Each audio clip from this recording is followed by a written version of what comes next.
She had 2 days left before she was supposed to fly home.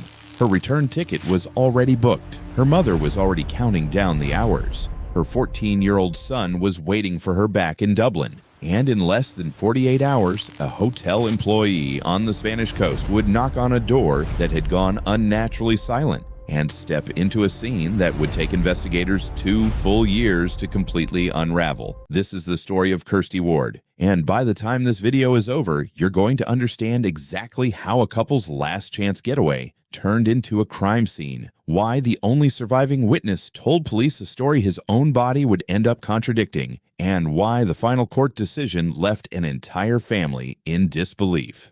Stick with me, because the ending of this one is almost as disturbing as the crime itself. Welcome to Buried Truth Crime. Before we get into it, if you're new here, go ahead and subscribe. We bring you real documented cases built from court records and public reporting every single day.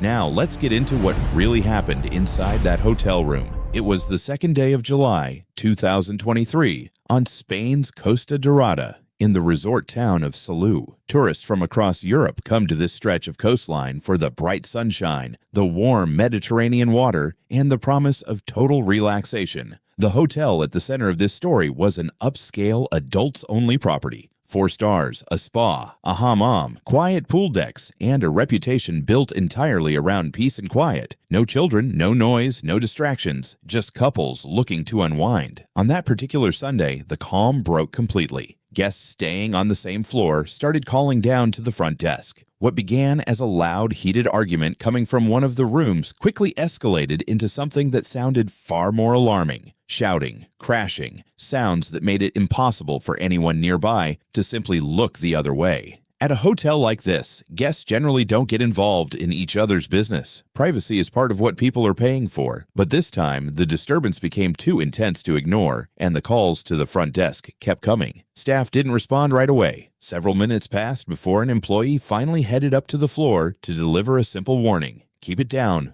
or there will be consequences. He knocked on the door. There was no answer. The shouting had already stopped. So had the sound of movement inside the room. And that sudden silence unsettled the employee far more than the noise ever had. Something about it felt wrong. He used a master key card, opened the door, and froze in the doorway. Inside, 2 people were lying on the floor of what should have been a peaceful upscale hotel room. One of them, a 36-year-old Irish woman named Kirsty Ward, showed no signs of life. An electrical cord from a hair straightener had been wrapped tightly around her neck. A few feet away was a man, also from Ireland, later identified as Keith Byrne. Unlike Kirsty, he was alive, though barely conscious and clearly disoriented. His hands and clothing were stained with blood, and there were fresh cuts across his wrists. Around them, the room told its own story. Furniture pushed out of place, personal belongings scattered everywhere, every sign of a violent, chaotic struggle.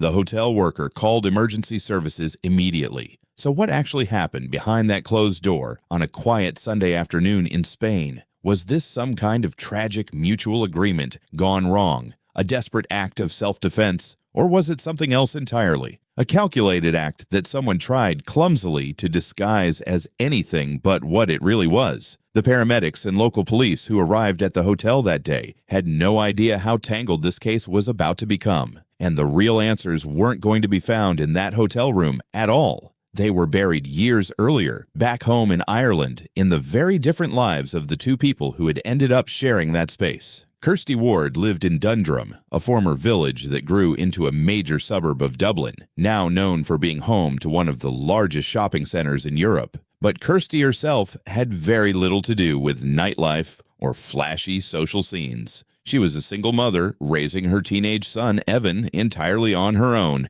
and family sat at the absolute center of her life. She was extremely close with her mother, Jackie, her father, John, her sister, Zoe, and her brother, Ryan. At some point, Kirsty decided she wanted to find a stable, reliable partner, someone who understood that her son would always come first. Not long after, she met a man who, on paper, seemed to fit that description almost perfectly. He was around her age and was also raising several children of his own. What made him seem particularly dependable, though, was his background. He He presented himself as a career soldier, and that part of his story wasn't invented. He had genuinely served with a well-regarded British-based military unit, the kind known for ceremonial ties to royal palaces, and his record also included real service with an elite parachute regiment, military discipline, structure, and first-hand experience raising a family. On the surface, it looked like an ideal match for a single mother searching for security. But once you start digging into official records, that polished image develops serious cracks. In 2017, this seemingly exemplary former soldier hadn't left the military through an honorable retirement at all. He had gone absent without official authorization, simply packing up and disappearing from his unit without formally requesting a discharge. For a serviceman, that's an extremely serious offense, the kind of decision that can end a military career entirely and leave a person formally wanted by his own command. After leaving the service, the structure of military life was replaced by a growing list of minor run-ins with police, including an incident involving siphoning fuel from parked vehicles, a fairly stark contrast to the disciplined image he presented to Kirsty and to the world. Buried further back in his history was another troubling detail. As a younger man, he had frequently gotten into trouble alongside an associate who went on to become deeply involved in organized crime and drug trafficking, eventually working as an enforcer for a criminal network. There's no direct evidence the two remained in contact into adulthood, but it paints a fairly clear picture of the environment that shaped him earlier in life. On one side, then, you had Kirsty, a quiet, devoted mother whose whole world revolved around her son and her parents. On the other side was a man hiding an unauthorized departure from his own military command, carrying connections to a troubled past, while presenting himself publicly as a respected veteran. These two very different people built a relationship that would eventually lead them both to that hotel room in Spain. They had met roughly 8 months before the tragedy. At first, it looked like countless other relationships, strong mutual attraction, intense emotions, and the genuine sense that each of them had finally found the right person. But that early excitement faded remarkably fast. Their relationship quickly turned into an emotional roller coaster. Constant arguments, temporary breakups, and equally intense reconciliations became a normal, almost routine part of their life together. Making an already unstable relationship worse was the way the couple spent much of their time regularly drinking heavily and using illegal drugs, including cocaine, together. Kirsty's family was among the first to notice how unhealthy the relationship had become. Her relatives openly disliked Keith. They sensed something unsettling underneath the surface, a mix of aggression and instability that made them deeply uncomfortable. They watched Kirsty's behavior change over time, but for a while, there was very little they felt they could do to influence the choices she was making in her personal life. By the summer of 2023, the couple decided they needed a change of scenery, one final trip that might either repair the relationship or make clear once and for all that it was over. They booked a week under the Spanish sun. Whenever a couple with serious underlying problems travels together, something interesting tends to happen. At home, there are ways to create distance. You can leave, stay with friends, throw yourself into work. But abroad, sharing a confined hotel room with nowhere else to go, you tend to see your partner exactly as they are, without any of the usual social filters. For Keith, this trip may have looked like a last chance to save something that was already falling apart. For Kirsty, it became the final test that showed her exactly where things actually stood. Just before they were set to leave, Kirsty's mother, Jackie, developed an intense, difficult-to-explain feeling that something was wrong. In conversations with relatives afterward, she admitted she barely recognized her own daughter anymore. Kirsty seemed to be living under some kind of invisible pressure. Jackie openly called the trip a mistake and asked her daughter directly to stay home. But the tickets were already paid for, the bags were packed, and the couple boarded the flight to Spain. Once they arrived in Salou, relaxation was the last thing either of them found. Every existing source of tension between them seemed to intensify instead. The beautiful surroundings of an upscale hotel only made the growing distance between them more obvious, and being together almost constantly magnified every problem they already had. It was there, in Spain, that Kirsty finally saw the relationship for exactly what it was. she reached a firm, carefully considered decision to end things for good. When investigators later reviewed her belongings and digital records, they found something that would seriously undercut the story Keith would go on to tell police. Kirsty already had a confirmed return ticket to Dublin booked for Tuesday, the 4th of July. In other words, by the time the confrontation happened that Sunday, she had only 2 days left in Keith's company. After that, her plan was simple: board a plane, return home to her family, and start a new chapter without him. Nothing in her behavior suggested she wanted to harm herself. Quite the opposite. She was actively planning for what came next, looking ahead with real confidence. But it was that very decision, Kirsty's firm choice to finally walk away, that set off the chain of events that would prevent her from ever getting on that flight. Back at the hospital, doctors quickly established that Keith's wrist injuries, while bloody and visually disturbing, were actually superficial and not remotely life-threatening. To investigators, the wounds looked far more like a crude attempt to fake a suicide attempt than the real thing. Once treated, police took him directly to the station to give his first official statement. He appeared confident, and the story he gave was, at least on the surface, carefully constructed. He claimed Kirsty had completely lost control that night after using drugs and alcohol, describing her as behaving in an alarming, unrecognizable way. He even told investigators that over the course of a few hours, she seemed to display several completely different personalities. According to Keith, an intense argument broke out between them, and he decided the safest option was to leave the hotel entirely, get some air, and let things cool down. When he returned, he said he found Kirsty had taken her own life using the hotel room's door handle while he'd been outside. How often, realistically, does the one and only witness happen to step outside at the exact moment something catastrophic occurs? Whenever a suspect's story shifts responsibility that quickly onto the victim's mental state, it's usually one of the very first red flags investigators look for. And this case was no exception. Kirsty's family rejected that version of events immediately, and they gave police a simple, powerful reason why. There was no note anywhere in that hotel room. For a mother completely devoted to her teenage son, the idea that she would disappear from his life without leaving him so much as a message made absolutely no sense to the people who knew her best. On top of that, Kirsty's medical history showed no record of any psychiatric diagnosis or previous depressive episode. Several weeks after Keith was placed in pretrial detention, something happened that seemed almost impossible given the circumstances. Despite being under strict supervision, he somehow gained access to a smartphone with an internet connection, recorded a selfie video, and sent it out to people he knew. That footage eventually became public, and what it showed caused real shock.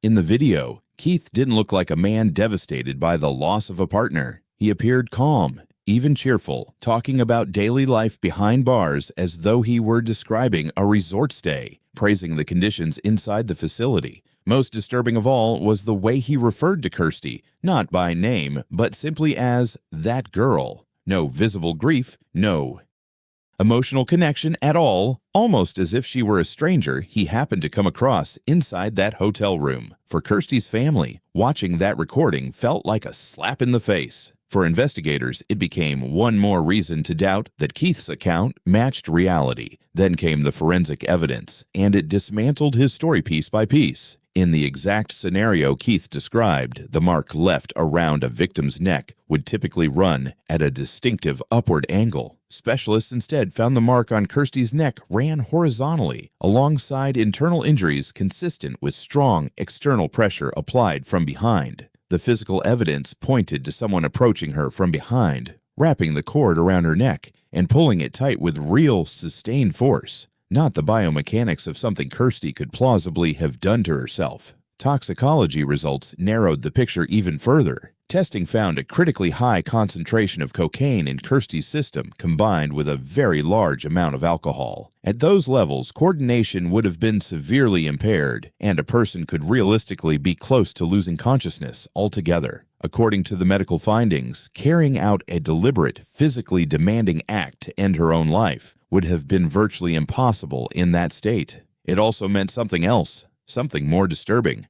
That same level of impairment would have made any meaningful attempt at self-defense extremely difficult. Kirsty would have had almost no real ability to fight back against a sudden attack. Once news of the arrest reached European media, the investigation expanded well beyond Spain's coastline. People from Keith's past began reaching out to law enforcement voluntarily. Two of his former girlfriends came forward to give official statements, and what emerged was a consistent, troubling pattern: isolating a partner, exerting strict psychological control, breaking down her independence, and eventually escalating into physical aggression. One woman made the difficult decision to speak publicly, describing an almost identical prior incident in which Keith had grabbed her by the neck during an argument and restricted her breathing. She said she survived only because other people intervened and physically forced him to let go. That testimony fundamentally changed the way investigators viewed the case. This was no longer a theoretical motive. It was a documented, repeated pattern of behavior. The scattered pieces of evidence were finally coming together into a coherent picture of what had actually happened inside that hotel room. That Sunday, Kirsty told Keith directly about the decision she'd already made the day before, that their relationship was over, and that on Tuesday she would return to Dublin alone. For someone used to controlling every part of a relationship, losing that control was apparently devastating. The loud argument overheard by neighboring guests wasn't just another fight between a couple. It was,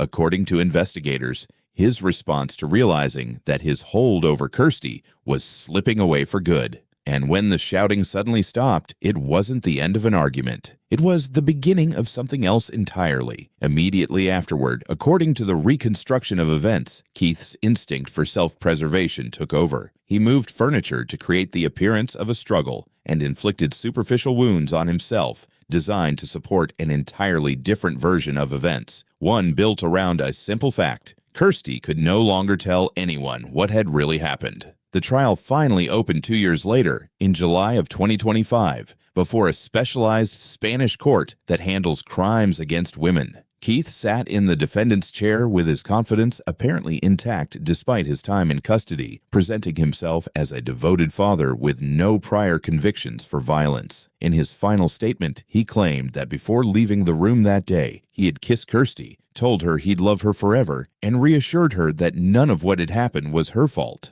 Under Spanish law, the injured party's family is permitted to bring in a private prosecutor. The state prosecutor requested a sentence of 20 years. The private prosecutor representing Kirsty's family pushed for 30. The defense asked for a full acquittal. The jury didn't buy Keith's performance. They unanimously found him guilty of intentionally taking Kirsty's life. Everyone expected a severe sentence to follow. Instead, the presiding judge sentenced Keith to just 15 years, exactly half of what the family had asked for. The reasoning behind that decision left Kirsty's relatives stunned. The court ruled that Keith's voluntary use of cocaine and alcohol before the crime qualified as a mitigating factor, on the basis that his intoxication had impaired his ability to fully understand the consequences of his own actions. It's a strange legal outcome to sit with. A person voluntarily consumes illegal stimulants and alcohol, carries out an extremely deliberate and aggressive attack from behind, then actively works to manipulate the crime scene afterward.